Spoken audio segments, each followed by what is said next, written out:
নমস্কার বন্ধুরা, আনন্দ পথের আজকের 900 পর্বে আপনাদের সকলকে স্বাগত জানাচ্ছি। আশা করি সবাই ভালো আছেন। আমরা পর্যায়ক্রমে আলোচনা করে আসছি সাধনার নানা দিকগুলো নিয়ে। যারা কয়েকটা পুরনো ভিডিও দেখেছেন, অর্থাৎ 897, 98, 99, তারা ওয়াকিবহাল আছেন। আজ 900 পর্বে এই কথা শেষ করব, কারণ এই কথার কোনো শেষ হয় না। জোর করেই শেষ করব যাতে আমরা অন্য আলোচনায় পরবর্তী ভিডিওতে যেতে পারি। আজ আমাদের আলোচ্য বিষয় হলো যে মন আমাদের কিভাবে বেঁধে রাখে, কেমন করে আমরা মনের দ্বারাই মুক্ত হতে পারি। প্রত্যেক সাধক জানেন, আমি মহাসাধকদের কথা বলছি না, যারা ঘরে ঘরে সাধনা করে চলেছেন, গৃহী, সেই সাধারণ মানুষদের জন্যই বলছি, অন্য কোনো ব্যাপার নেই। হ্যাঁ, আপনি যদি বলেন যে আমি সর্বত্যাগী সন্ন্যাসী, তাহলে অন্য কথা, সে কথায় আমি যাচ্ছি না। আমরা সবসময় দেখে থাকি যে আমাদের যত জটিলতা সে এই মন নিয়ে। আমরা মন কিছুতেই নিয়ন্ত্রণ করতে পারি না, মনই আমাদের ছুটিয়ে নিয়ে বেড়ায়। সেই জন্য যখনই ধ্যানে বসছি, জপে বসছি, পূজায় বসছি, নাম গান করছি কিংবা ক্রিয়াযোগ অভ্যাস করছি, সব সময়ই মন ছুটে চলে যাচ্ছে অন্যান্য বিষয়ের দিকে। এর থেকে মুক্তির উপায় কি? হয়তো আলোচনা একটু দীর্ঘ হবে, চেষ্টা করছি কত সংক্ষেপে বলা যায়। এ নিয়ে যদি বিস্তারিতভাবে কেউ কিছু জানতে চান, তাকে সামনে আসতে হবে, সামনে বসতে হবে। এত কথা ভিডিওতে বলা যায় না। আমি হচ্ছে আমি বড্ড ভালো, জানেন। আমার রূপ নেই, কিন্তু তবু আমি নিজেকে রূপবান বলে ভাবি। আমার গুণ অল্প সামান্য, কিন্তু আমি ভাবি আমি সর্বগুণে গুণান্বিত। আমি সব কাজে পারদর্শী, অথচ তা অন্যরা ভাবে না বা বলে না। কিন্তু আমার নিজের সম্পর্কে ধারণা, আমি খুব মূল্যবান, খুব গুরুত্বপূর্ণ মানুষ। এই বোধগুলো কি, কোথায় আছে? এ হচ্ছে আমিত্ববোধ বা অহংবোধ। এই অহংবোধ থেকে বা আমিত্ব থেকেই আমার অস্তিত্ব। আমি বলে ঘুচিবে জঞ্জাল, কিন্তু আমিকে তো মরতে দিলে চলবে না। তাই আমরা আমিকে সযত্নে বাঁচিয়ে রাখছি। আমি বিদ্বান, আমি শিক্ষিত, আমি পণ্ডিত, আমি জ্ঞানী, আমি গুণী, আমি রূপবান, আমি কর্মক্ষম, আমি ভালো কথা বলতে পারি, ভালো গান গাইতে পারি, ভালো নাচতে পারি, ছবি আঁকতে পারি, আবৃত্তি করতে পারি, অভিনয় করতে পারি, ভালো খেলতে পারি। এই আমির ভালোত্বের আর শেষ নেই আমার মধ্যে। সেজন্যে আমার মধ্যে এই প্রবল অহং থেকে অহংকার এসেছে। আর সেই অহংকারের কারণে আমি কিন্তু নিজেকে কখনো তুচ্ছ ভাবতে পারি না। আমি ভীষণ গুরুত্বপূর্ণ একটা মানুষ। এই বোধ থেকে আমার মধ্যে যত কিছু তৈরি হয়েছে। তাহলে আমি গুণী মানুষ, আমি জ্ঞানী মানুষ, আমি সুন্দর মানুষ, অতএব অন্যরা আমার চেয়ে তুচ্ছ। অন্যরা অনেক অনেক ভালো হলে আমার মাপটা যে ছোট হয়ে যাবে। তাই আমি অন্যদের কেউ ভালো বলুক এটা চাই না। আমি চাই সবাই আমাকে ভালো বলুক, সবাই আমাকে নিয়ে মেতে থাকুক, আমাকে গুরুত্ব দিক। এই গুরুত্ব পাওয়াটা আমার কাছে বড্ড জরুরি। সব জায়গায়, সব ক্ষেত্রে সবাই আমাকে গুরুত্ব দেবে। এখন বাস্তবে এটা তো ঘটছে না। সবাই আমাকে গুরুত্ব দিচ্ছে না। আমার চেয়ে অসংখ্য রূপবান, গুণবান, সর্বকর্মে দক্ষ, পটু অগুন্তি মানুষ রয়েছে।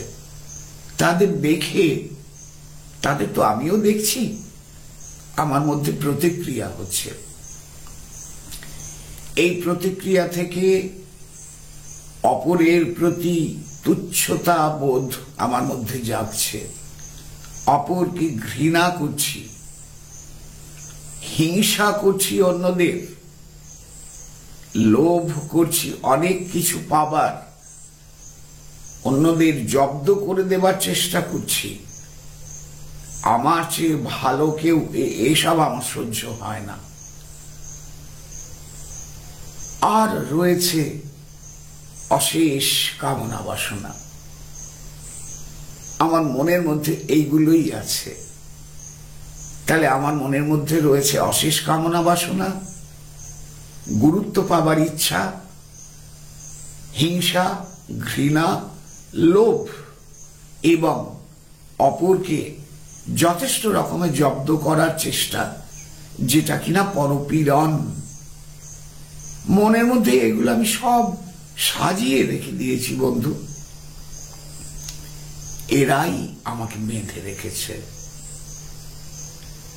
আচ্ছা ধরুন এরকম নয়, আমি মোটে মনে মনে এসব ভাবি না। এরকম তো কেউ কেউ আছে, সবাই তো আর আমার মতো নয়, ভালো মানুষও সংসারে আছেন। তারা আবার অন্যের কথায় আহত হন, অন্যের ব্যবহারে আহত হন, অন্যরা তাকে সমাদর করছে না দেখে আহত হন, দুঃখ হয়, কষ্ট হয়, যন্ত্রণা হয়। আচ্ছা এসব থেকেই বা মুক্ত হব কেমন করে? তাহলে দুটো ব্যাপার থাকছে। একদল ভুল চিন্তা থেকে নিজেকে সর্বশ্রেষ্ঠ বলে ভাবছে, তাই তাদের মনে অসংখ্য যন্ত্রণা, কষ্ট আসছে। আর আরেক দল এরকম ভাবে না, নিজেকে সর্বশ্রেষ্ঠ ভাবে না, কিন্তু অপরের ব্যবহারে সবসময় দুঃখ, কষ্ট, জ্বালা, যন্ত্রণা পাচ্ছে। কেউ দুটো কটু কথা বলছে তাকে, কেউ তার ক্ষতি করার চেষ্টা করছে, কেউ তার পেছনে লাগছে, কেউ তাকে বারবার অপমান করছে, কেউ হিংসা করে তাকে সর্বত্র মানুষের কাছে নিন্দে করে বেড়াচ্ছে। মুক্তির উপায় আমার মনের মধ্যে তো এইগুলোই ঘোরে। যখন ধ্যানে বসি, যখন ক্রিয়ায় বসি, যখন পূজা করি, সব সময় আমার মনের মধ্যে এই আঘাতগুলো, এই চিন্তাগুলোই ঘোরে। এর থেকে মুক্তির উপায় দুটো। একটা হলো প্রকৃত জ্ঞান, আর একটা হলো নিজেকে সংশোধন। এই দুটি ব্যাপার ভাবতে হবে। প্রকৃত জ্ঞানটি কি?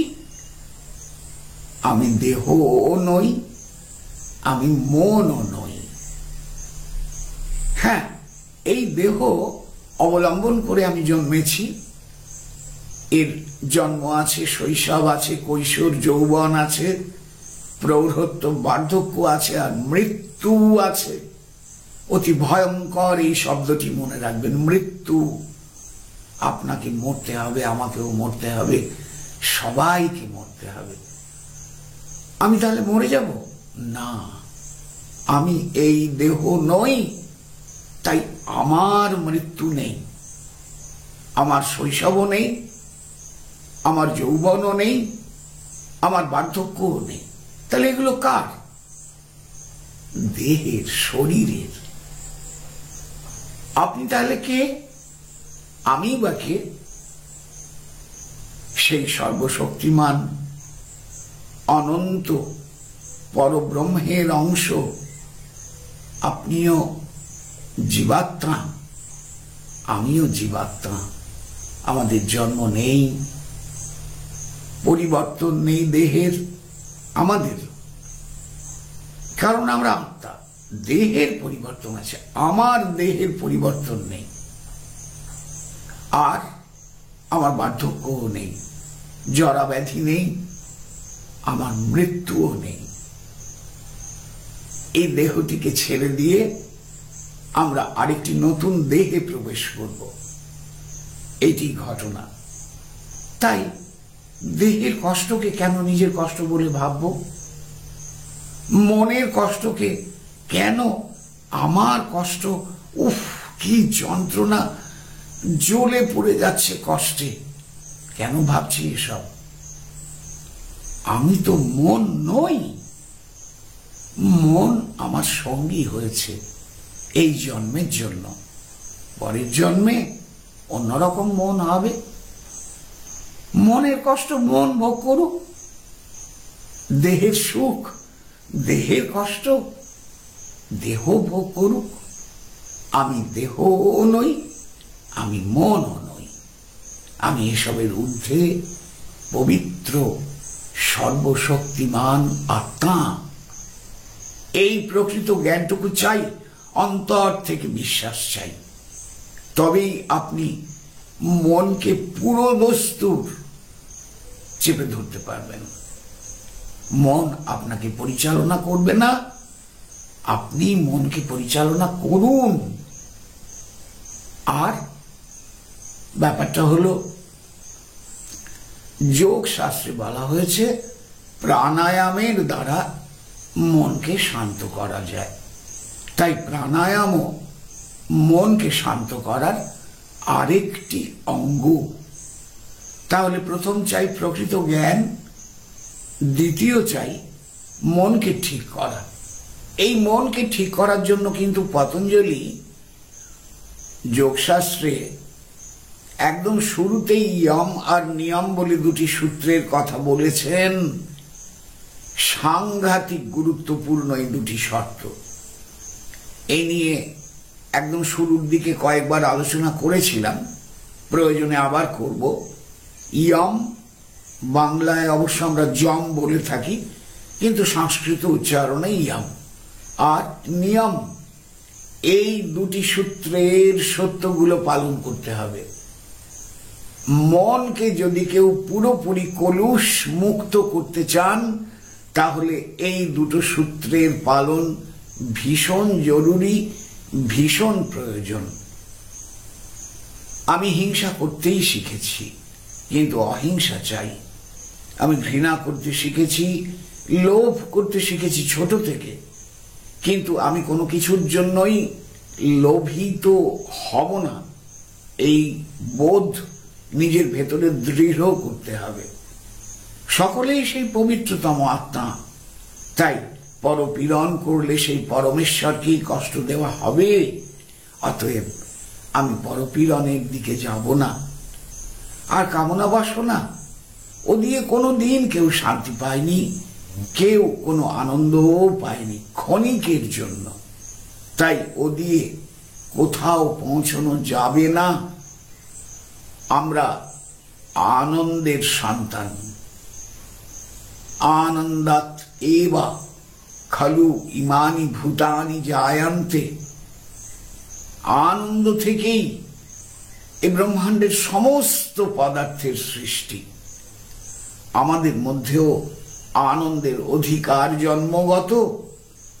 সেই স্বরূপকে চেনার চেষ্টাতেই আনন্দ, চিনতে পারলে পরমানন্দ। আমাকে সেদিকে যেতে হবে। এক বাটি পায়েস খেয়ে আনন্দ নয়, 6টা রাজভোগ খেয়ে আনন্দ নয়, সুন্দর বিপরীত লিঙ্গের সঙ্গীকে বাছাই করে নিলেই জীবন অনন্ত আনন্দে পূর্ণ হয়ে গেল, মোটেই তা নয়। এসব এই দেশের মাটিতে কোটি কোটি মানুষ পরীক্ষা করে নিয়েছেন। আপনি করতে চাইলে করতে পারেন, কিন্তু প্রকৃত শান্তি আর আনন্দ এর থেকে পাওয়া যায় না।